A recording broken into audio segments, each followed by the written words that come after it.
السلام عليكم ورحمة الله تعالى وبركاته. أهلا بالتلاميذ الأعزاء. إذا نتمم تمارين كتاب الفرنسية المستوى الخامس ابتدائي الصفحة 192.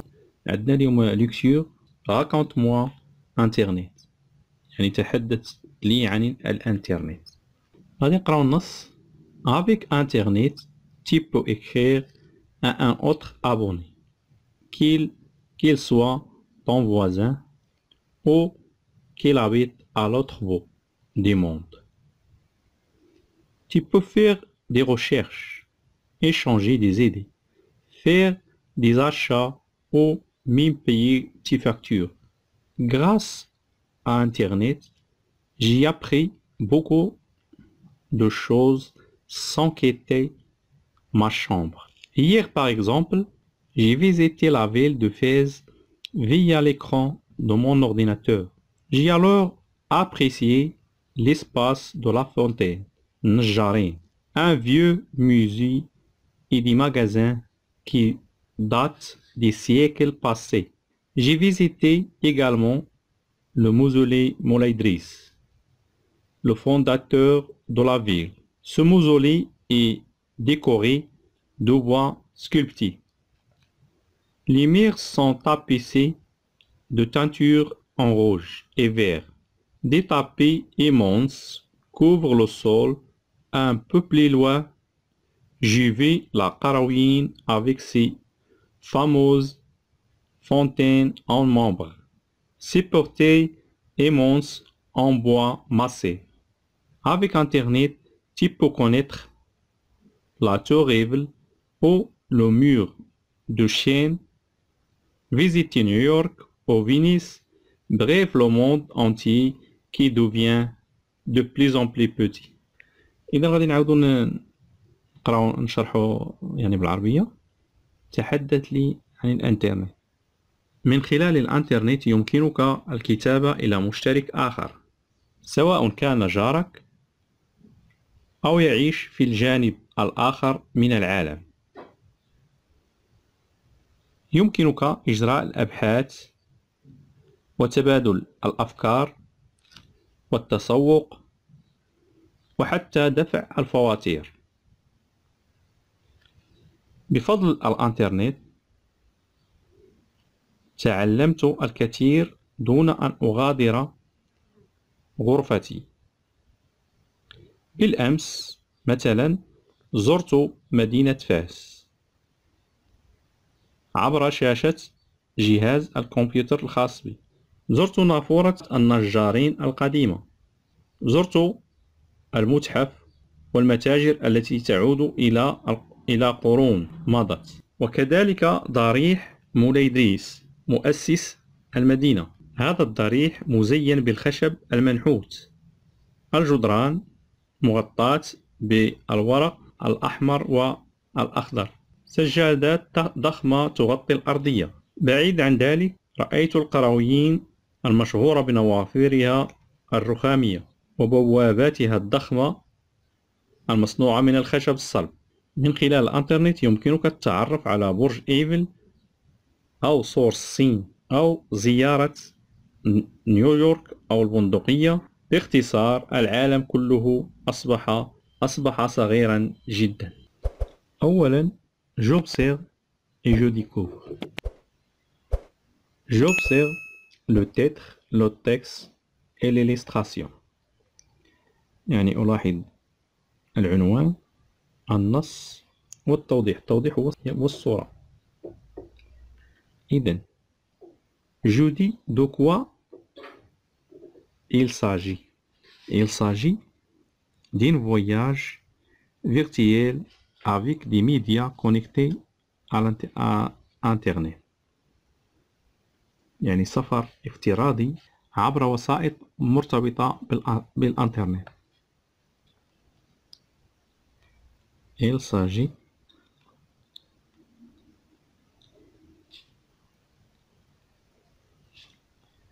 d'un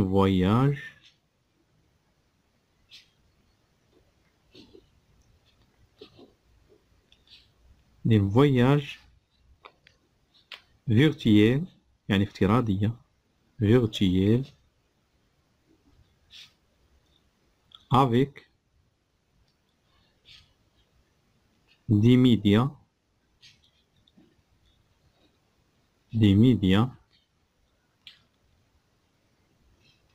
connectés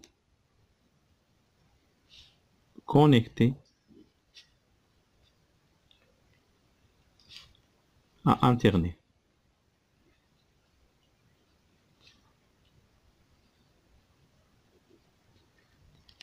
يعني النص كيدور، يعني بالخلاصة، يعني خلاصة النص أن النص كيدور على سفر افتراضي، يعني بواسطة وسائط مرتبطة بالإنترنت.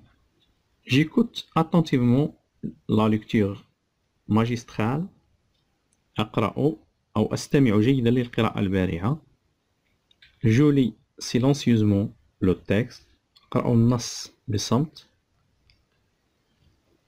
ثانيا je manipule et je réfléchis. Je réponds aux questions de compréhension posées par le professeur. Je sais ce que je peux faire avec Internet. يعني أذكر ماذا يمكنني فعله بالإنترنت.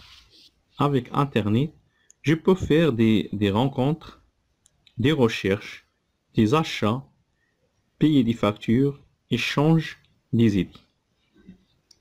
يعني avec Internet,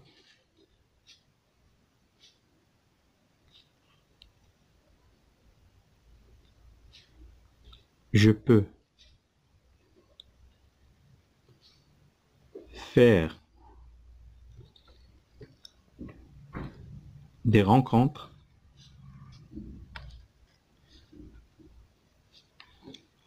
des recherches,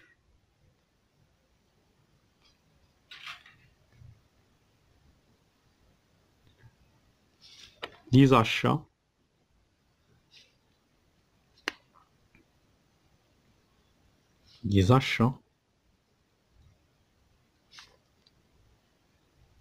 payer des factures,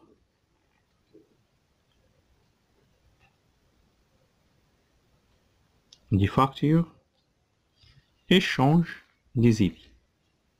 يعني بواسطة الإنترنت،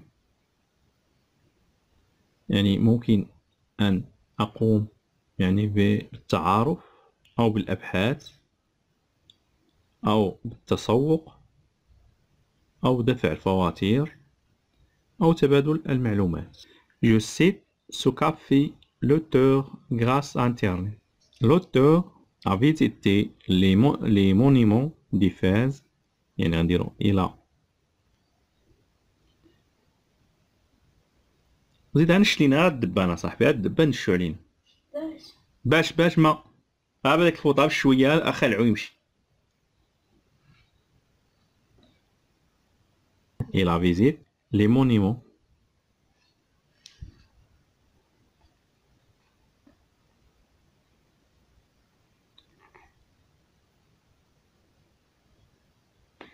d'Éphèse,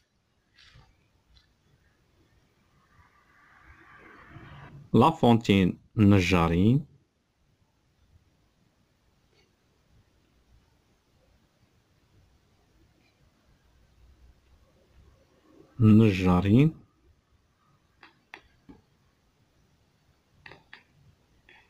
le mausolée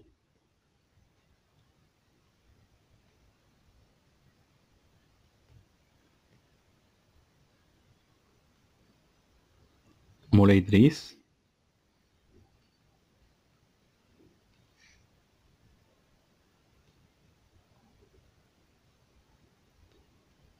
la Karaouyi.